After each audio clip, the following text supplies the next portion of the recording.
सबको नमस्ते। तो आज हम एक कबीर दोहा लेंगे।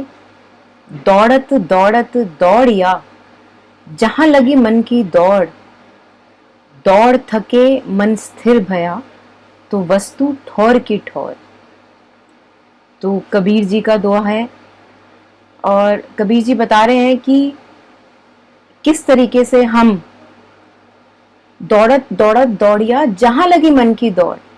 तो हमारा जो मन होता है उसकी जैसे ही कोई इम्पल्स उठती है तो इंसान उसको फॉलो करने लग जाता है। अभी इम्पल्स उठी कि एक रिलेशनशिप बना लिया जाए तो फॉलो किया, वहां पे भी तसल्ली नहीं मिली। एक इम्पल्स उठी कि एक जॉब नया शुरू किया जाए तो वहां चल दिए, वहां पे भी तसल्ली नहीं मिली। और ऐसा करते करते करते करते हमें कई साल बीत जाते हैं, कभी कभी तो 2-3 जन्म और ज्यादा जन्म बीत जाते हैं कि हम एक मृग तृष्णा की तरह हमसे जो हमारी एक तसल्ली है, कंटेंटमेंट है, वो हमसे दूर भागे जा रही है। और ऐसा करते करते फिर क्या होता है, इंसान थक जाता है। तो ये थकना बहुत शुभ है। थकना इसलिए शुभ है क्योंकि जब तक हम थकेंगे नहीं, जब तक हमें पता नहीं लगेगा कि मेरी जो तृष्णा है, जो मेरी थर्स्ट है, वो इन चीजों से शांत नहीं हो रही, रिलेशनशिप में शांत नहीं हो रही, पैसे से शांत नहीं हो रही, प्रॉपर्टी से शांत नहीं हो रही, जो भी बाहरी प्लेजर्स हैं उनसे शांत नहीं हो रही। तो जब एक थकावट आ जाती है, दौड़ थके मन स्थिर भया, तब mind realises, ego realises the futility of its attempts or futility of its past runnings after the desires, after the attachments. तो जब ये ईगो कहती है कि मैंने तो बहुत साल जी लिए और वही किया जो मुझे ठीक लगता था, बट लगता है कुछ और है जो मैं मिस कर रहा हूं, तो माइंड थोड़ा शांत हो जाता है, थोड़ा तसल्ली से बैठ जाता है, एक चिंतन मनन कंटेम्पलेशन का रूप ले लेता है कि आखिर हो क्या रहा है। And then one looks at this pattern that we have been running after external contentment and we have not been finding it in external people, situations, jobs, money, etc. तब मन थोड़ा शांत होता है, एक उसको फ्यूटिलिटी नजर आती है, क्योंकि चाहिए सबको containment.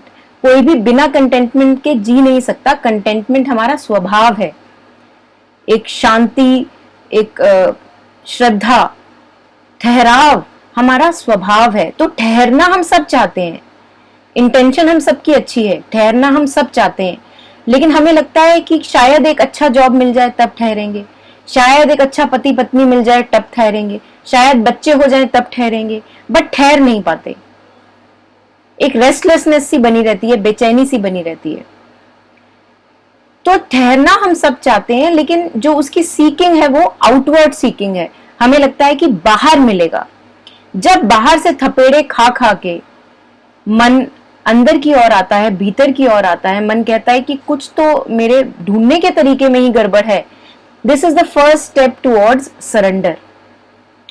When ego realizes that yes, I have been futile, my efforts, or not that futile, because now you realize that okay, that is not the way to go. So through all those failure of attempts, actually you got success, because you got to know now कि वहां नहीं मिलेगा नेति नेति, हाँ, वहां भी नहीं मिलेगा, वहां भी नहीं मिलेगा कंटेंटमेंट।